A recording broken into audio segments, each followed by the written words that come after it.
జమ్ము ఏది అయినా ట్రై చెయ్యి ఆచి చికెన్ మసాలా. ఆచి చికెన్ మసాలా. పాండవులు మహాప్రస్థానంతో వెళ్ళిపోయారు. అర్జునుడి మాటకు అందరూ అంగీకరించారు. రాజ్యాన్ని పరీక్షిత్తుకు అప్పగించారు. వెళ్ళిపోతూ ఉంటే అందరూనండి, ధర్మరాజు సహా, కేవలం వస్త్రాలు, కిందో బట్ట పైనో బట్ట అంతే, ఇంకేం ఉండదు. ఏ ఆభరణాలు ఉండవు, కాలికి చెప్పులు ఉండవు, ఏముండవు. ఉత్తరంగా నడిచి వెళ్ళిపోతారు. మహాప్రస్థానం అంటే అర్థం అది. ఇంక మళ్ళీ తిరిగి రారు. ఆ ఉత్తరంగా వెళ్ళిపోతూ ఏం చేస్తారు, నది అడ్డం వచ్చింది, దిగుతారు, ఉంటే ఉంటారు, పోతే పోతారు. కొండ అడ్డం వచ్చింది, ఎక్కేస్తారు, ఉంటే ఉంటారు, లేదా పడిపోతారు. ఓ ముళ్ళకంప అడ్డం వచ్చింది, దాన్ని తొలగించుకోరు, దాంట్లోంచే వెళ్ళిపోతారు. అదే ఓ మహాప్రస్థానం అంటే. ఎక్కడా దేనికి ఆటంకం చేయడం ఉండదు, అలా వెళ్ళిపోవడం. చనిపోవడానికే కదా వెళ్ళిపోయేది. ఓ జంతువు అడ్డం వచ్చింది, సింహం, దాంతో పోరాడరు, దాని నోట్లో పడిపోతారు, అంతే. అదే మహాప్రస్థానం. దానికి సిద్ధపడి 5 పాండవులు ద్రౌపదితో సహా వెడుతుంటే విచిత్రం, అందరూ ఆయుధాలు వదిలేశారు. ధర్మరాజు ఆయుధం బల్యం, ప్రధానంగా పురుషోత్తమ చక్రవర్తిలాగా ధర్మరాజు ఆయుధం బల్యం వదిలేశాడు. భీముడు గద వదిలేశాడు. నకుల సహదేవులు ధనుర్బాణాలు అన్నీ వదిలేశారు. విచిత్రం, ఇంత భగవద్గీత 18 అధ్యాయాలు విన్న పెద్ద మనిషి గాంధీవోనో అక్షయ తూణీరం వదలలేదు, మమకారం. అవి పట్టుకుని వెళ్ళాడు. వ్యాసభారతం మహాప్రస్థానిక పర్వంలో ఉంటుంది ఘట్టం. వ్యాసుడు ఆలోచింపజేస్తాడమని అర్జునుడు లాంటి వాడు ఎలా ప్రవర్తించాడో చూడండి. ఆచరణ లేనప్పుడు దేనికి ఆరాధన? ఆయన తీసుకుని వెళ్ళాడు గాంధీవం, ధనుర్బాణాలు. గాంధీవం అక్షయతూణీరం వదలట్లా. అప్పటికి అవి పనికిరావు అర్థమైంది.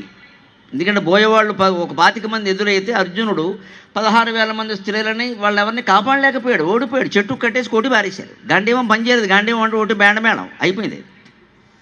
అయినా మమకారం వదలట్లేదు. నా గాంధీవం అగ్నిదేవుడు ఇచ్చాడు, నా అక్షయతూణీరం నేనలా వదు. ఏ మహాప్రస్థానానికి ఎడుతూ ఇదేం గోల? ఇది మనిషి మమకారం.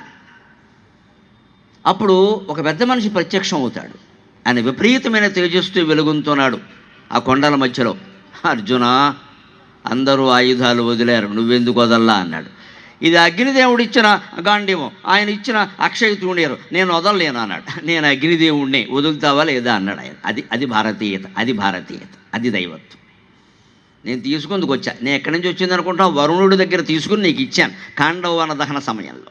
తిరిగి నేను వరుణుడికి ఇవ్వాలి, ఇచ్చేయి అంటే భారతీయ సిద్ధాంతం ఏం చెబుతోందండి?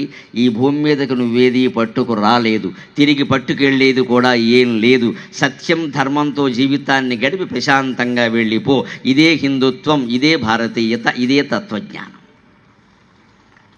సత్యాన్ని పాటించు, ధర్మనిష్టతో ఉండు. ఇంకా నీకేదో వస్తుంది అనుకోకు.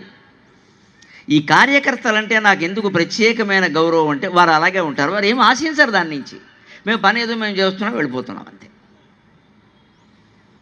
ఇది తిరిగి విశ్వగురుత్వంలో మన భారతదేశాన్ని నిలబడుతుంది. ఈ కార్యకర్తల నుంచి మీరు నేర్చుకోగలిగితే.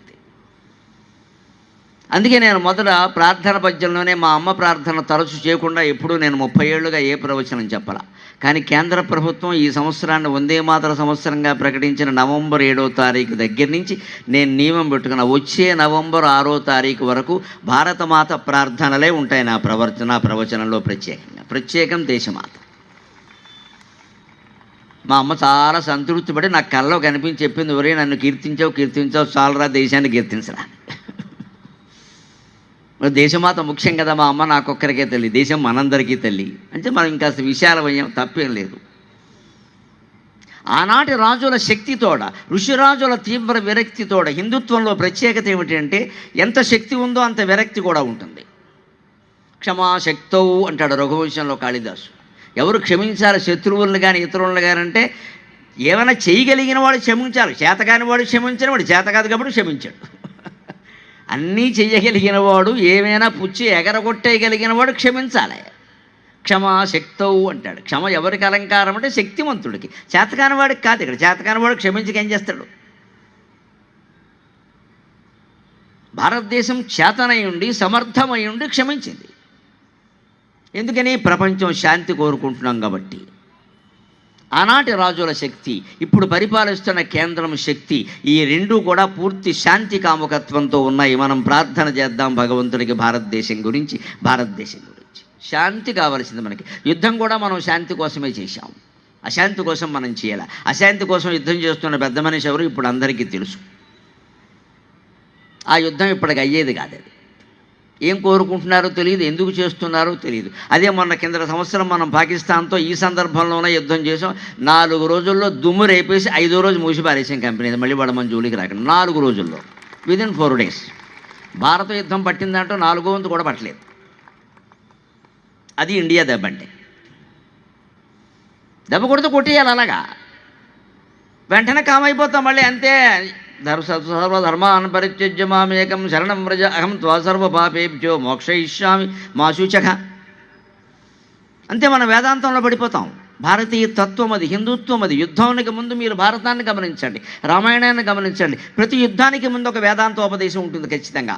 రామాయణ యుద్ధం జరుగుతుంటే మధ్యలో ఆదిత్య హృదయం ఏమిటండి? దేవతా స్తోత్రం. రామాయణ యుద్ధం జరుగుతుంటే అయ్యా ఫోన్ ఆపేయాలి, కట్టేయండి దయచేసి. రామాయణ యుద్ధం జరుగుతుంటే మధ్యలో ఆదిత్య హృదయం. 21 రోజులు యుద్ధం జరిగింది. మధ్యలో 20వ రోజున 15వ 16వ రోజున ఆదిత్య హృదయం. రామాయణ యుద్ధంలో ఇదేమిటిది? అంతే. నువ్వు యుద్ధం చేసేది శాంతి కోసం, నీ ప్రాభవం, నీ అహంకారం కోసం కాదు. ఇక్కడ అవతల వాడు నిన్ను దెబ్బ కొట్టే ప్రయత్నం చేశాడు, ఎదిరించడం నీ ధర్మం. కానీ ఆ ధర్మం అయిపోగానే వదిలే ఆ విషయాన్ని, ఇంకా అలా పెంచుకుంటూ పోక.